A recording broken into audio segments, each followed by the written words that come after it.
Ayo, satu aja kita coba. Telur itu mengandung lemak apa? Protein. Lemaknya di mana? Di lambung. Ya. Karena ada apa di lambung? Asam lambung dan juga ada enzim. Ya. Enzim apa? Enzim pepsin dan enzim renin. Pepsin itu bagaimana? Kok bisa telur diubah oleh pepsin? Ayo. Hidrolisis apa ya, Din? Oh, menghidrolisis protein tadi yang ada di dalam telur menjadi vektor. Apabila ada gambar apa ini?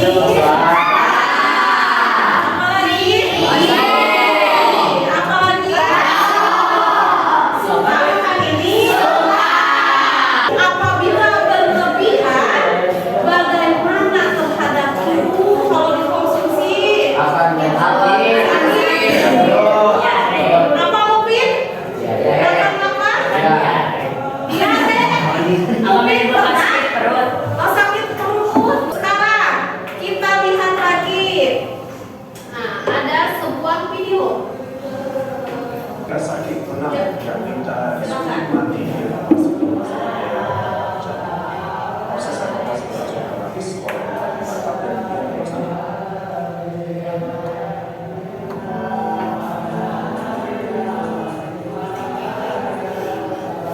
Avandi, warga desa Timbang, Jakarta Putih atau Jakarta yang ingin suntik mati karena ada evakuasi ke rumah sakit umum daerah Batam dan hanya bisa berubah tempat tidurnya.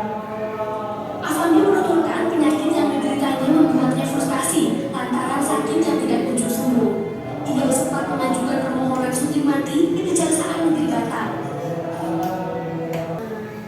Di sini amatilah ada dua gambar gangguan, yaitu apa saja? Diabetes dan juga gastritis. Video tadi tentang apa? Apa tulis apa? Frustasi. Penyakit frustasi karena penyakit apa? Kronis. Kronis. Nah, ada yang mau mencoba mengidentifikasi masalah dari video dan gambar tersebut. Coba. Ya, Pina. Ya, bisa mengalami Mengapa ya di video tadi Pak Amandi mengalami kronis atau gastritis? Nah, mengapa ya? Nah, itu bentuk pertanyaan identifikasi bukan? Yang dikemukakan oleh Wina. Masalah? Jenis masalah bukan? Masalah. Sekarang kemarin kan sudah dibagi kelompok ya menjadi 4 kelompok. Sekarang coba kalian berpindah dengan kelompoknya masing-masing. Di sini kelompok 1, kelompok 2, kelompok 3 dan juga kelompok 4. Ini bahkan jadi ibu bagi LKPD tiap orang dan juga bahan ajarnya, siapa juga buku paketnya dan juga nanti internetnya ya. Untuk apa? Untuk mencoba mengisi LKPD.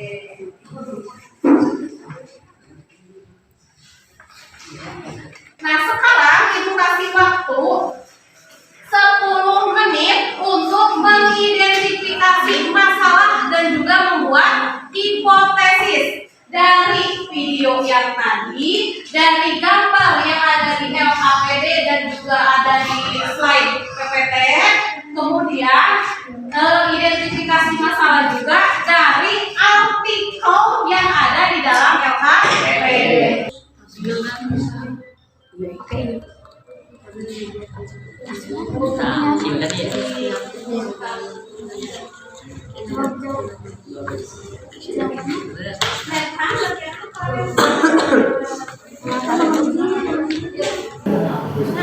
Bisa ya, identifikasi aja nih dari teman kalian tadi si putrinya, yang paling sering tadi.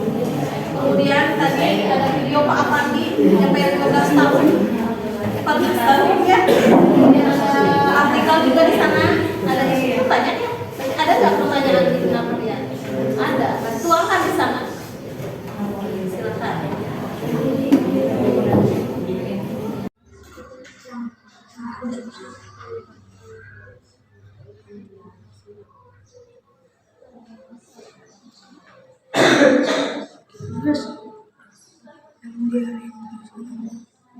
Hipotesis sama identifikasi masalah yang pasti untuk mengisi tabel pengamatan dan pengumpulan data ya. Ibu kasih waktu 10 menit lagi untuk membuat tabel pengamatan dan juga pengumpulan data. Silakan 10 menit dari sekarang. Dari bahan ajar yang sudah ibu berikan, kemudian bisa juga dari apa? Buku paket dan juga koneksi internet. Jadi boleh digunakan sekarang. Silakan. Jadi tabletnya boleh digunakan sekarang.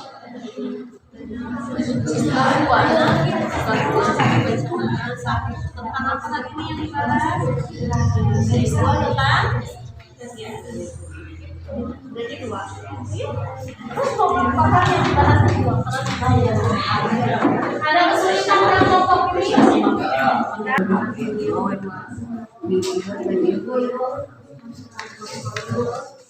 Ya, dengan apa? Judul dari pengamatan penyelidikan hari ini tentang apa? Topik kali ini. Ya, betul.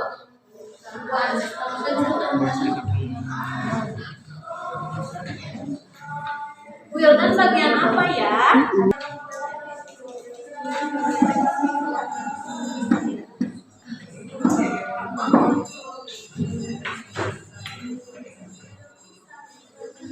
Dibagi-bagi supaya temennya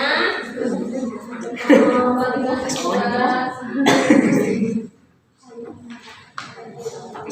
kalau diare itu berarti yang sakitnya ada akibatnya di keluarganya enggak? Diare itu apa sih diare?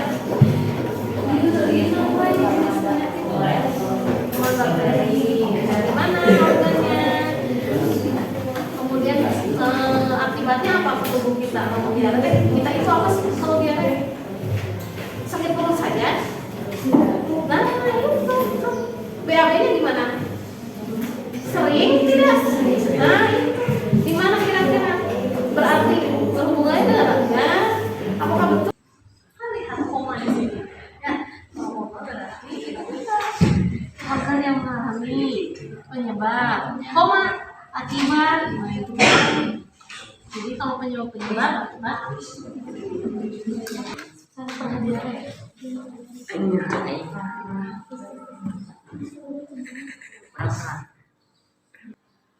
Ya. Ya. Silakan kalian tarik kesimpulan dari hasil diskusi, dari identifikasi masalahnya, kemudian dari hipotesis, tarik kesimpulan semuanya. Bagaimana gangguan, penyebabnya, dan juga upaya pencegahannya. Jadi disimpulkan bersama-sama dengan kelompoknya masing-masing. Silakan. Parah. Aina upaya Bisa. tadi Ketitis. Kalau memahami gangguan terkena, Rehan. Ya, pencegahan. Itu sudah siap presentasi? Tolong dulu. Kalau temannya seru gitu, ayo kita kasih semangat dulu nih untuk kelompok Inayat tuh yang ada Pak Seko untuk ke depan. Ayo, tepuk semangat.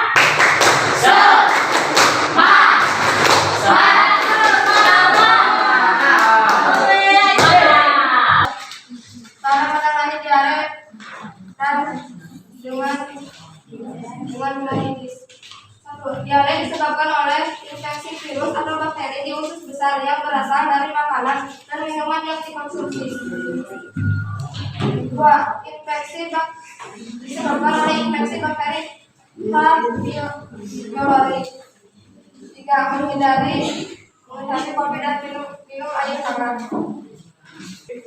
Jenis penyakit 1. Gastritis. Korban yang mengalami ambles penyebab infeksi bakteri E. pylori tidak mengontrol makanan yang baik, bahkan sebarang akibat lemas, mudah capek. Upaya makan terus kecil, kelola stres dengan baik, pilih-pilih makanan. Pengadaan yang mau bertanya. Ya. Ketika kita mengalami diare di rumah, biasanya ini selalu membuatkan kita larutan oralit kalau tidak larutan garam dan gula. Menurut kalian, untuk apa larutan oralit garam plus gula diberikan pada orang diare? Larutan oralit atau larutan gula dan garam diberikan saat mengalami diare untuk menggantikan cairan tubuh yang hilang ketika dehidrasi. Akibat diare, larutan tersebut bisa menjadi langkah pertolongan pertama jika mengalami diare.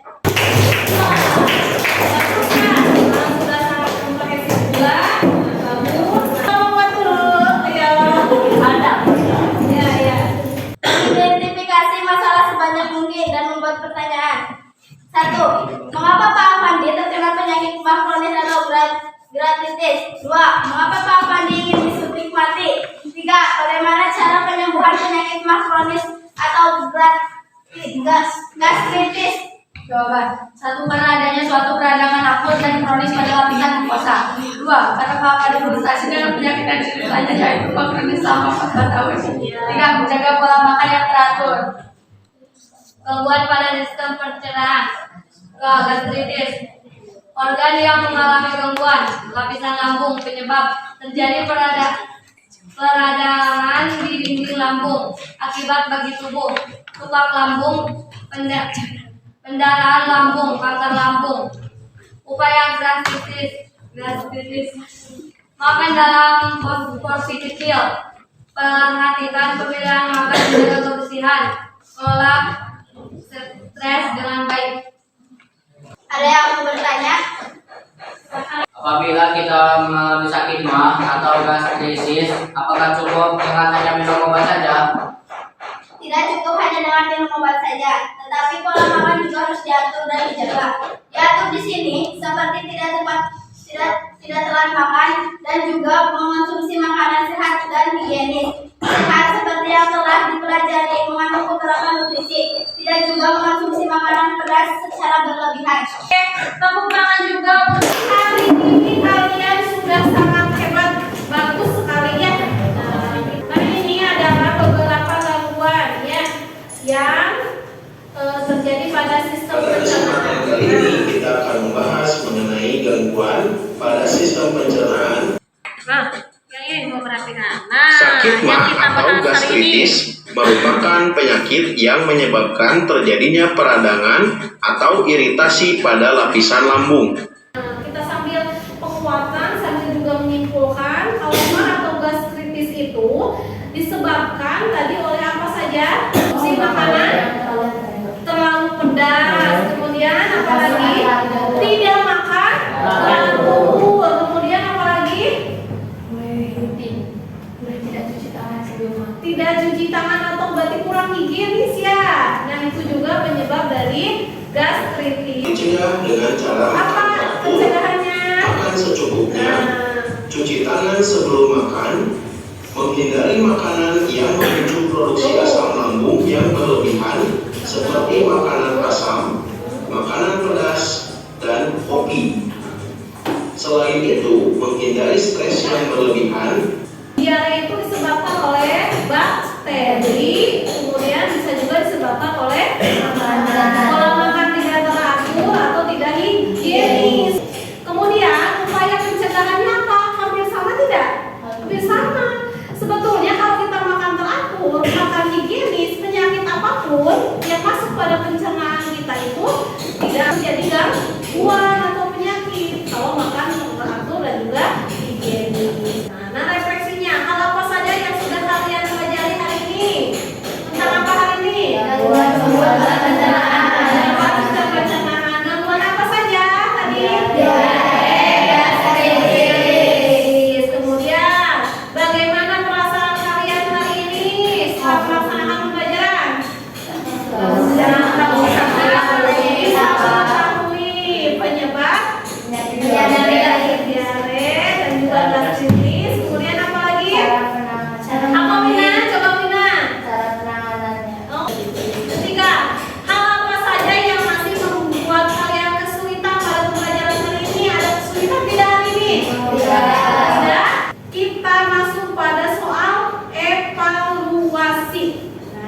melalui Google Form.